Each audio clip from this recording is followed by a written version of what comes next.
Rasani has gone upside down. But when we look at these problems, it's very little compared to what Nepalese or women in general or children at large face. So while we're crying about the small little problems, it is well, that practically means that our economy is already staggering, and who's the beneficiary of this entire cause is the people like you and me. The flood that just happened a couple of weeks ago has an accumulative sort of lead the discussion on climate change, especially when it comes to the mountains, and work with international leaders in making sort of changes and policies that will actually benefit the region, countries like us and the region like scientists or climate experts, but something that public at large should be able to relate and talk about. I live very close to Kanti Children's Hospital. Every time I drive through that hospital, I look at the pollution indicator, top two priorities we as media has to do.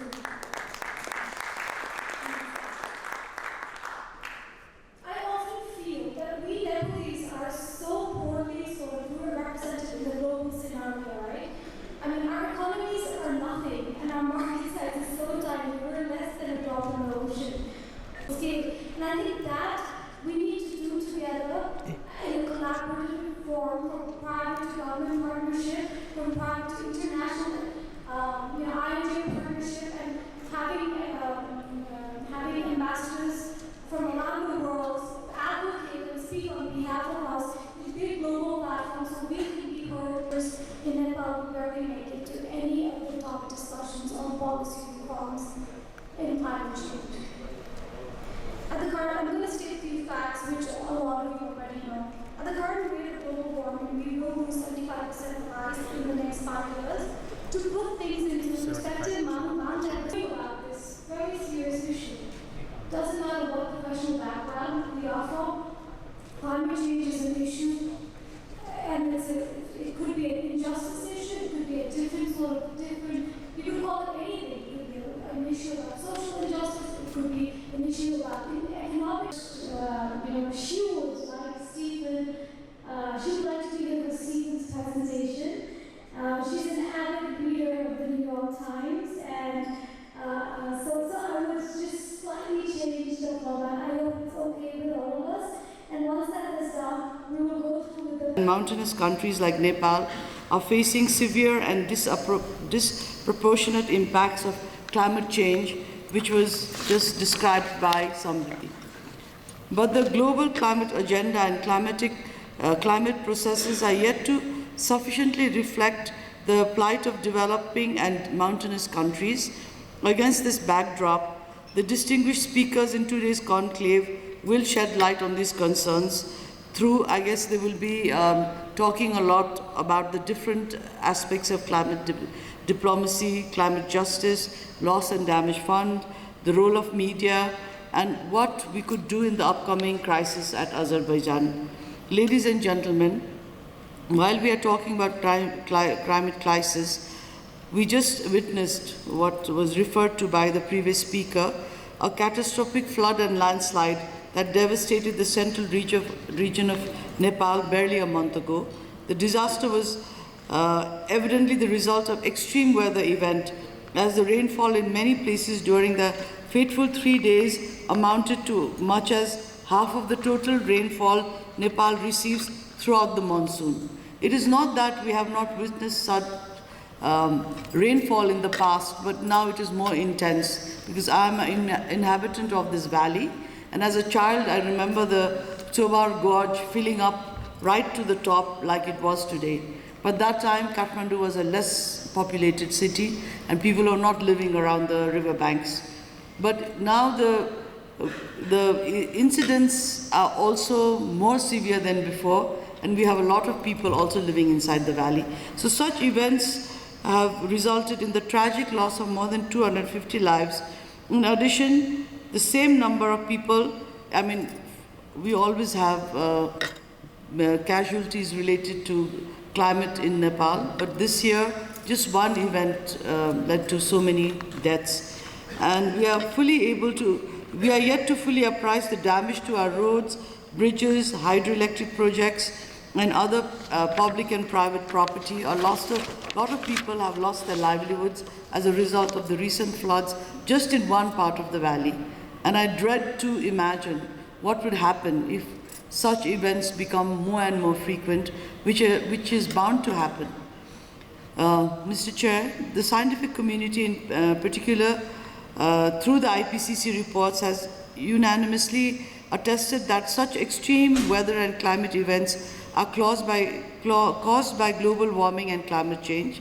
It is a matter of gross injustice to Nepal and similarly other nations like ours, which hardly contribute to the global greenhouse gas emissions, but we are the victims of such climate disasters. When the UN Secretary General visited Nepal last October, he was shocked to observe what he called terrible impact of climate crisis in the Himalayas. What he said came after his tour to the Everest and Annapurna regions, where he witnessed the grim realities of unfolding crisis in the mountain lives and ecosystem. At this juncture, I recall and re-emphasize his urgent appeal to the international community to move forward with climate action. Ladies and gentlemen, I also echo the distinguished speakers who he called for urgent climate justice. The developed countries whose actions have precipitated the climate crisis must provide adequate resources, technology, and other support to the developing countries for the adaptation and resilience building. And I'm so happy that we have a representative here from the UK government and also our friends from the New York Times, whose influence goes far beyond just the reaches of the room right here. I hope the voice that they take from here will be resounded and re-echoed in many other such forums. The promises from the UNFCCC to the Paris Agreement to the annual COPs have been aplenty, but the delivery is sorely lacking. All climate finance commitments must be met and upscaled, keeping in mind the need to invest $5 to $7 trillion annually to green the economy by 2030. And we are already towards the tail end of 2024. So we are really running out of time. There must be adequate grant-based and concessional resources for developing countries to meet their needs for adaptation and resilience building. All climate funds and facilities, including the Loss and Damage Fund that was operationalized from COP28, must be adequately capitalized, and the resources should be easily accessible to the developing countries. The COP29 in Baku should be an opportunity to take stock and to make concrete progress on all tracks of the climate agenda. On the part of Nepal, the Honorable Minister of Forest and Environment and myself, we have been talking whether we can host a side event specifically related to loss and damage, because Nepal has really witnessed tremendous loss. We lost the Melamchi project, went back a few years, and we've spent almost 2-3 decades building that. Then we had this glacial outburst triggered floods last year in the Sunkosi, and that has damaged a lot of our hydropower projects. And recently we had another Gulf outburst issue in Thame. A whole village was lost. Unfortunately, not much loss of life, unfortunately. And now we've recently had these devastating floods. So and I know, because we are all both in the cabinet, we know Nepal doesn't have the means to compensate or rebuild all of this by ourselves. So who is going to help us to do this? So what about all the commitments we have done? And I know Nepal has applied for 2 programs to the Global Climate Fund.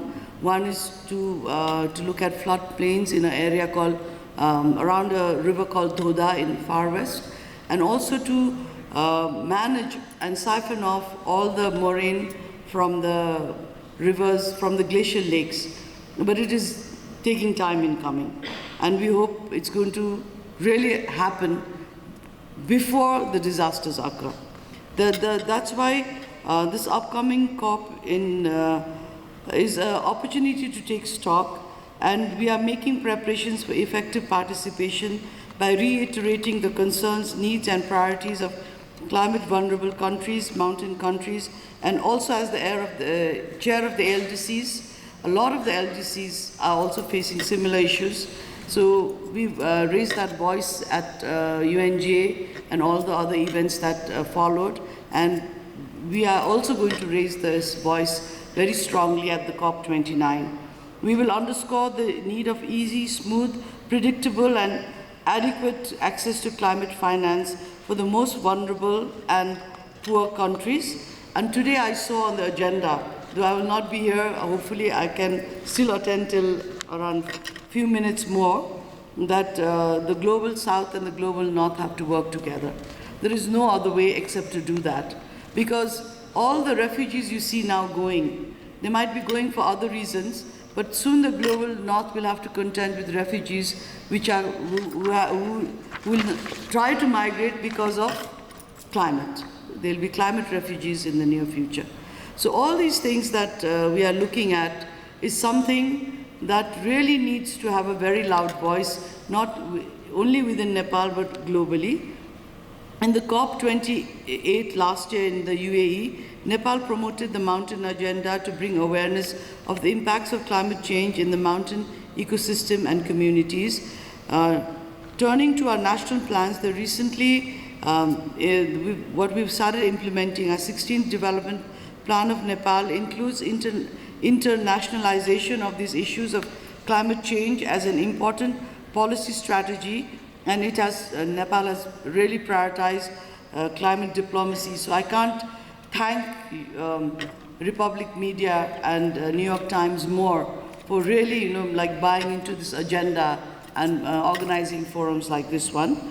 Our 16th plan incorporates programs to enhance access to climate financing, to implement climate change adaptation and mitigation plans to meet our financial and technological gaps. Similarly, we are committed to achieving net zero greenhouse gas emission by 2045. We are utilizing our vast hydropower potentials to secure clean energy and have reached 45% forest cover in our total land area, which is a really big commitment considering we have more mountains and hills than farmlands.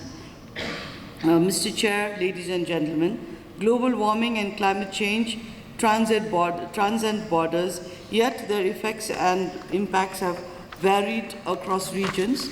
That is why the government of Nepal had decided in April 2019 to organize something called a Sagarmatha Samvad, which was meant to be a forum to discuss the most pertinent issues in the fields of environment, economy, and other socio-cultural fields.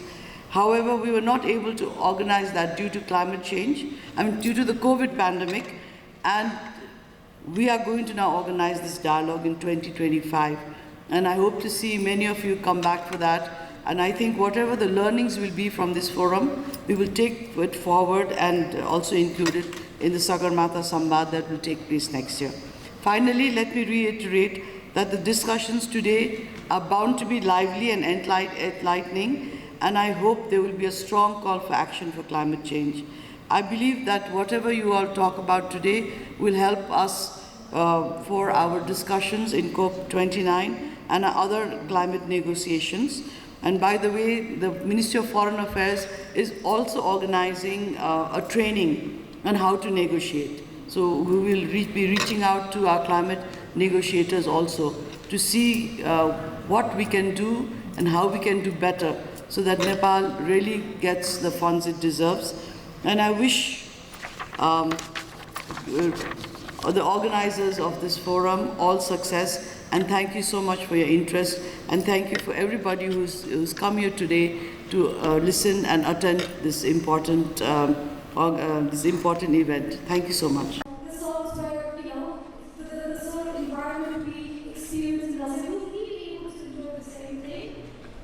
Will we be able to open these curtains and go out looking at the snow-capped mountains? No. The answer is no, because even we can't see it anymore. Our Foreign Minister, Honorable Ma'am Arzuyoga, has to leave at 11 a.m. So I would request her to come and give her keynote speech out here.